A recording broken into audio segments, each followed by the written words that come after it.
जय हिंद साथियों, मैं अपने इस वीडियो में आपका पुनः स्वागत करता हूं। दोस्तों, आज हम लोग बात करेंगे एक समान चुंबकीय क्षेत्र में स्थित धारावाही लूप पर बल युग्म आघूर्ण। तो पहले समझ लेते हैं कि एक समान चुंबकीय क्षेत्र क्या है। तो ऐसा चुंबकीय क्षेत्र जिसमें सभी विद्युत बल रेखाएँ चुंबकीय बल रेखाएँ जो हैं वो एक समान हो। अगर इसी चुंबकीय क्षेत्र में हम कोई धारावाही लूप रख दें, लूप का अर्थ होता है कि बंद आकृति को लूप कहते हैं। और इसमें हम लोग क्या करेंगे, अगर करंट फ्लो करा दें तो इसी लूप को हम लोग कहेंगे धारावाही लूप।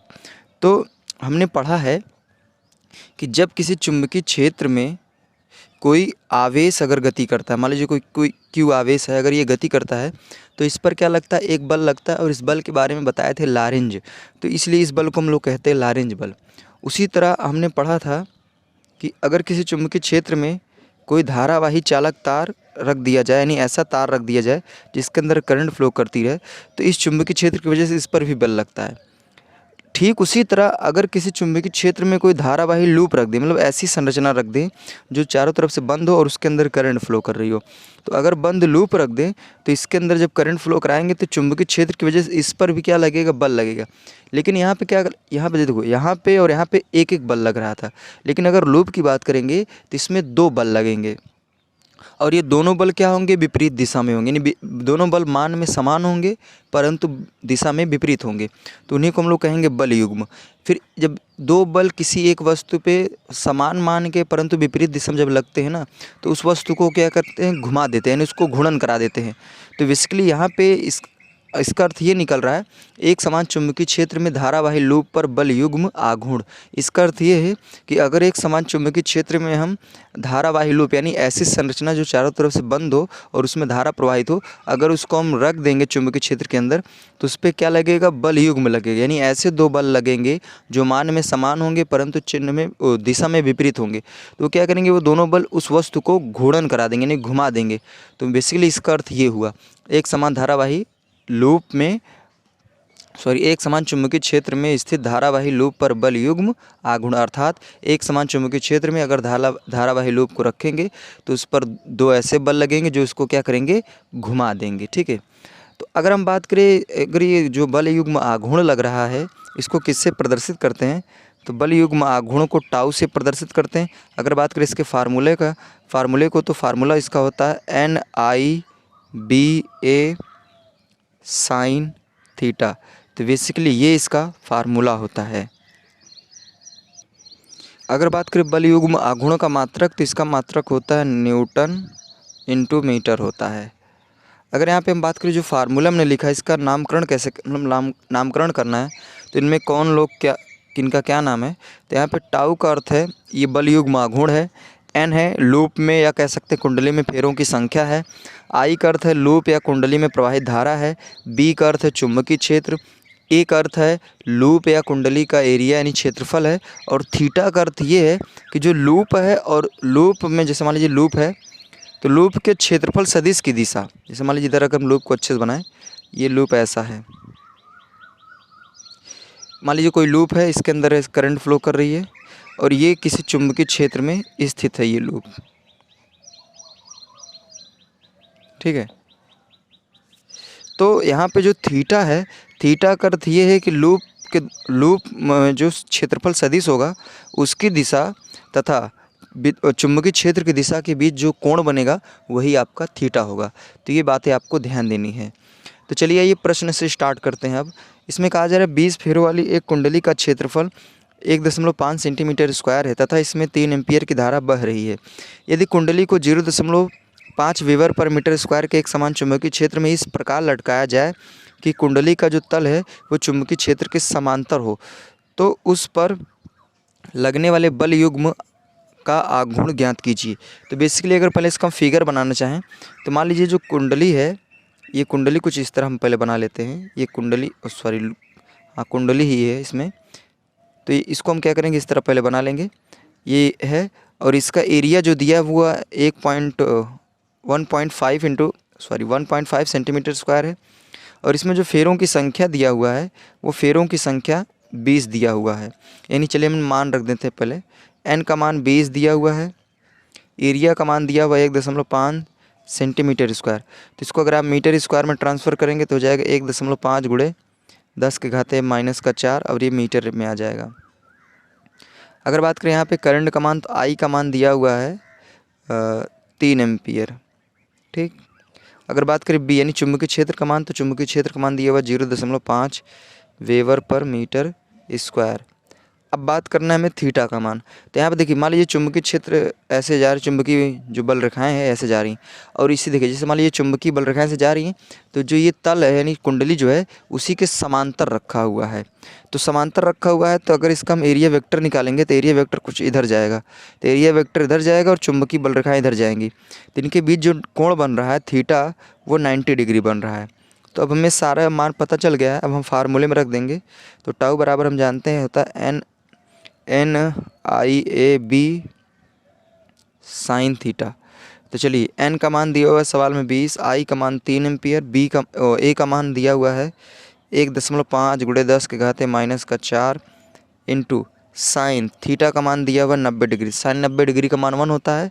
तो यहाँ से फाइनली आपका हो जाएगा टाउ बराबर 20×3 60। अब 60 गुणा हम 1.5 में कर देंगे, तो 60 का गुणा 1.5 में करेंगे तो आएगा 90 इंटू 10⁻⁴।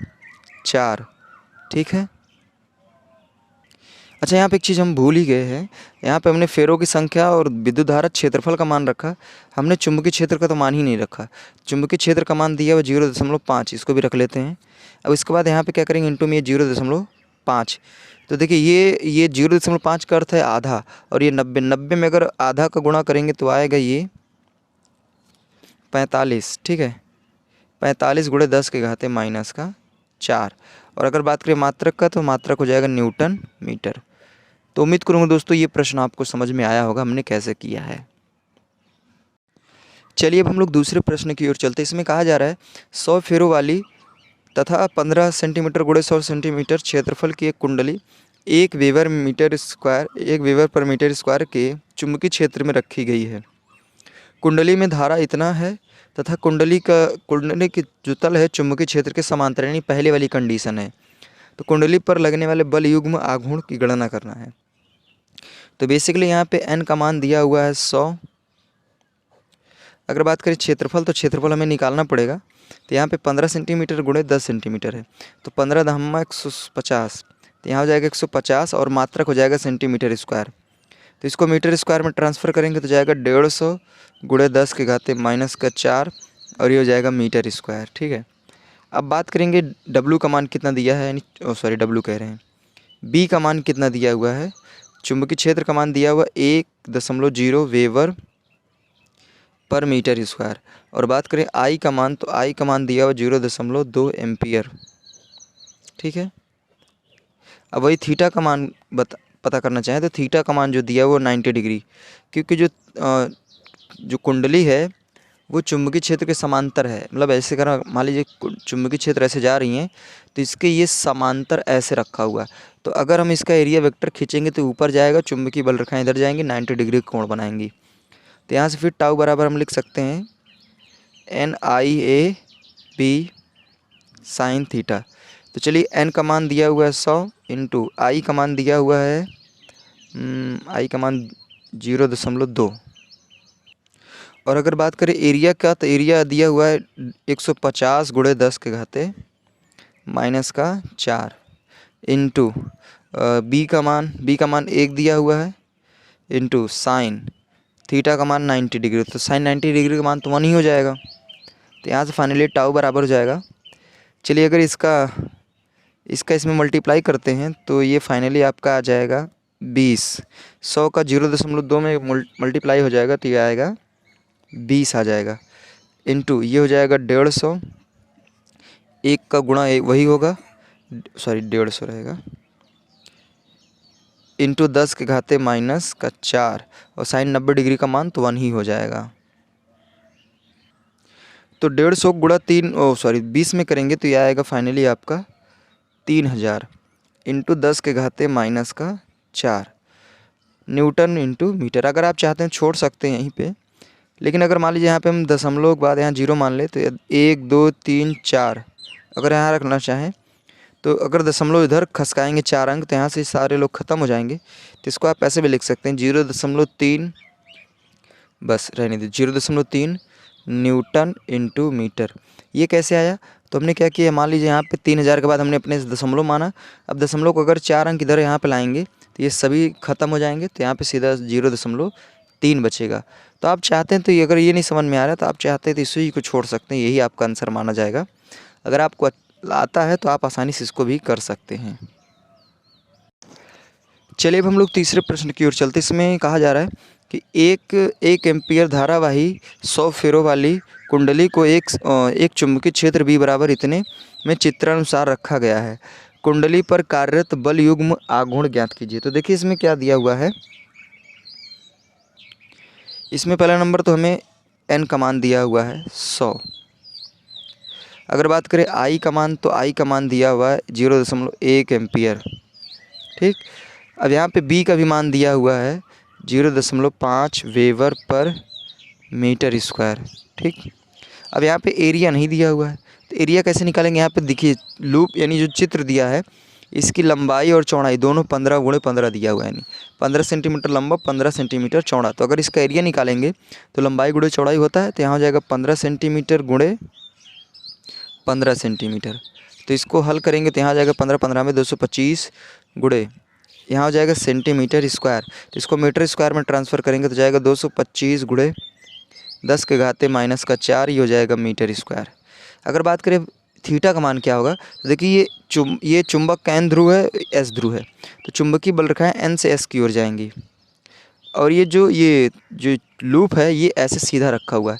तो अगर इसका एरिया वेक्टर हम खींचेंगे तो ये इसका एरिया वेक्टर कुछ ऊपर की ओर आएगा इधर। तो देखिए ये चुंबकीय बल रेखाएं उधर जा रही हैं और एरिया वेक्टर ऊपर की ओर आ रहा है, तो इनके बीच अगर कोण देखेंगे तो थीटा का मान आ जाएगा 90 डिग्री। तो जब 90 डिग्री आ जाएगा तो फाइनली हमें सब कुछ पता ही चल गया। तो हम लिखेंगे टाउ बराबर होता है NIAB साइन थीटा। तो n का मान दिया हुआ है 100 इंटू आई का मान दिया हुआ है 1, ए का मान अभी हमने निकाला 225 गुणे 10 के घाते -4 इंटू बी का मान दिया हुआ 0.5 इंटू यहाँ पे हो जाएगा साइन थीटा का मान हो जाएगा 90 डिग्री। तो फाइनली इसको हल वगैरह कर लीजिएगा आप।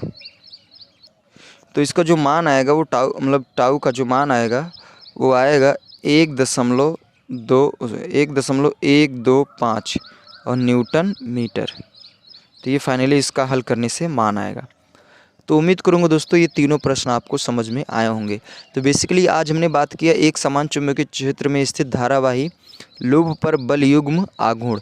तो इससे संबंधित हमने 3 सवालों को समझा जो कि आपके लिए बेहद महत्वपूर्ण रही होंगी और चीज़ें समझ में आई होंगी।